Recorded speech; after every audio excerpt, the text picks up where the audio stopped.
इतिहास में बहुत सारे राजा हुए, लेकिन एक ही ऐसा राजा है जिसके नाम के आगे दुनिया महान लगाती है। वो है अलेक्जेंडर द ग्रेट, जिन्हें पूरी दुनिया सिकंदर के नाम से जानती है। आज के इस वीडियो में हम जानेंगे सिकंदर के बारे में। सिकंदर का जन्म 20 जुलाई 356 ईस्वी पूर्व में प्राचीन नेपोलियन की राजधानी पेला में हुआ था। सिकंदर के पिता का नाम फिलिप द्वितीय था, जो कि मैक्डोनिया और ओलंपिया के राजा थे, और उनकी माता का नाम ओलंपिया था। ऐसा कहा जाता है कि वो एक जादूगरनी थी जिन्हें सांपों के बीच रहने का शौक था। सिकंदर महान मैसेडोनिया का ग्रीक शासक था।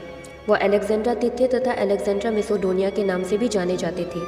इतिहास में वो सबसे कुशल और यशस्वी सेनापति माने गए हैं। शुरुआती शिक्षा सिकंदर ने अपने रिश्तेदार डी लियोनिडस ऑफ एपिरूस से ली थी। सिकंदर के पिता फिलिप चाहते थे कि सिकंदर को पढ़ाई के साथ साथ युद्ध विद्या का भी पूरा ज्ञान दिया जाए। इसलिए अलेक्जेंडर को गणित, घुड़सवार और धनु विद्या सिखाने के लिए डी को नियुक्त किया गया, लेकिन वो अलेक्जेंडर के उग्र और विद्रोही स्वभाव को नहीं संभाल सके थे। इसके बाद अलेक्जेंडर के शिक्षक लाइसीमिक्स थे, जिन्होंने अलेक्जेंडर के विद्रोही स्वभाव पर नियंत्रण किया और उसे युद्ध की दीक्षा दी। जब वह 13 वर्ष का हुआ तब फिलिप ने सिकंदर के लिए एक निजी शिक्षक एरिस्टोटल की नियुक्ति की। एरिस्टोटल को भारत में अरस्तु कहा जाता है। अगले 3 वर्ष तक अरस्तु ने सिकंदर को साहित्य की शिक्षा दी।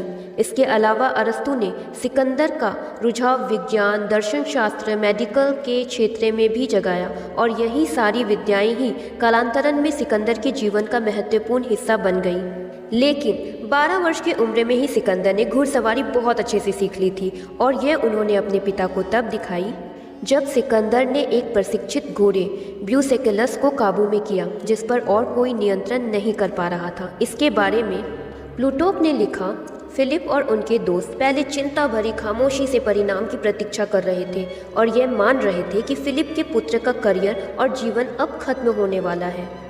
लेकिन अंत में उन लोगों ने जब सिकंदर की जीत को देखा तो खुश होकर तालियां बजाने लगे।